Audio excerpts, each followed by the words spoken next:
ఆడదాన్ని శవజాగరణము చేయమని చెప్పి విడిచి వచ్చుటకు మీకు మనసెట్లు ఒప్పినది. ఈ మహాసాధ్వి దుర్మరణం వలన మీకు సంప్రాప్తమగు ఘోర మహాపాతకములు ఎన్ని జన్మలెత్తి తీర్చుకోగలరు మీరు?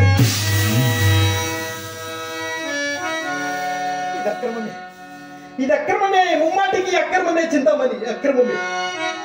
కానీ నన్నేమి చేయబడదు. నీ అందరి అనురాగము అన్యాలోపన చేసే నన్ను ఈ విధంగా ఈడ్చుకొచ్చినది.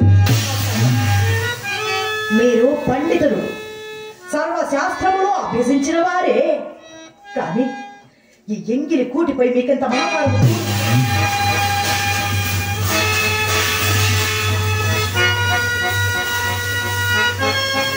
చింతామణి ఎంగిలి కూడా చుట్టివా, ఎంగిలి కూడా చుట్టివా. ఎన్నడూ వినకూడని మాటలు నీ నోటికుండా ఉండవలసి చూస్తుంది. ఎందుకని ఇంత చిత్రవద చేస్తావు చింతామణి? ఇది విపరీతం ఏమన్నది మహాభాగా? కానే కాదు, నీవు ఎల్ల వేషలు వంటి దానికి కానే కావని నా ఊహ. ప్రతి విటునకు తన సాని పట్ల ఇదే దురూహ. ఆ దుర్మోహమే మీ కన్నులను కూడా కప్పివచ్చినది. కానీ నా ఎందు ఆధిక్యమేమీ లేదు, లేదు, రాదు. ఇది చింతామణి, నీ ఎందు ఆధిక్యత ఎంతో ఎంతో ఉన్నది చింతామణి.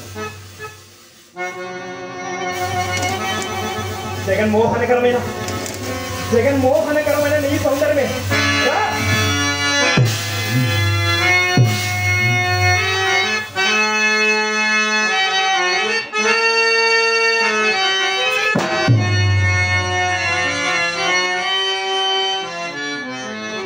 మహాభాగా, ఇన్నేళ్ల మీ సంసార జీవితంలో ఈ సౌందర్యం ఎన్నడూ మీ భార్యలో మీకు అగుపించలేదా?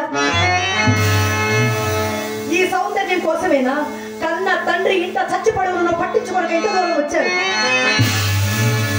ఈ సౌందర్యం కోసమేనా కలకాలం కాచి కాపాడతాను అని బాస చేసిన ఇల్లాలిని నిర్దాక్షిణ్యంగా పొట్టన పెట్టుకున్నారు?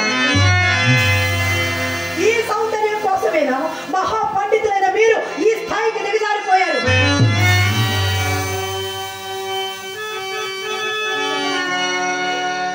సరే, నేను వచ్చినంత వరకు మీరు ఇక్కడ ఉండే కథలు రాదు. ఇక్కడే ఉండండి.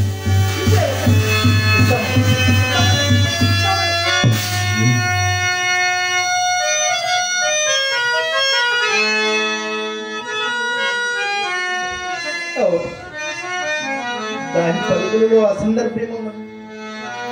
అయినా ఇంతకు నేను ఎన్నో వాడను వచ్చి చదివితే సమస్త శాస్త్రంబులు చదివి ఏమి ఫలము ఉదకి చెడు దారి పడి జగన్నించి జనకు నీలాలిని కూడా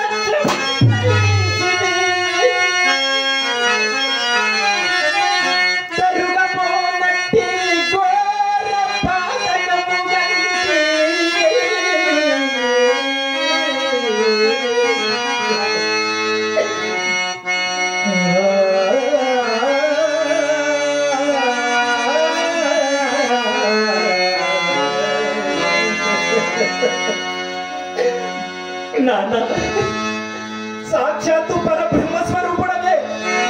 అలాంటిది మానసికంగా శారీరకంగా నిన్ను ఎంత హింస పెట్టాడను తండ్రి, నన్ను క్షమించిన అన్న. ప్రతి జన్మకు నీ కొడుకుగా పుట్టి నిన్ను సేవించుకునే భాగ్యాన్ని నాకు ప్రసాదించు తండ్రి. నాన్న, నా జీవితేశ్వరి, నా సుగన సునమల్లి,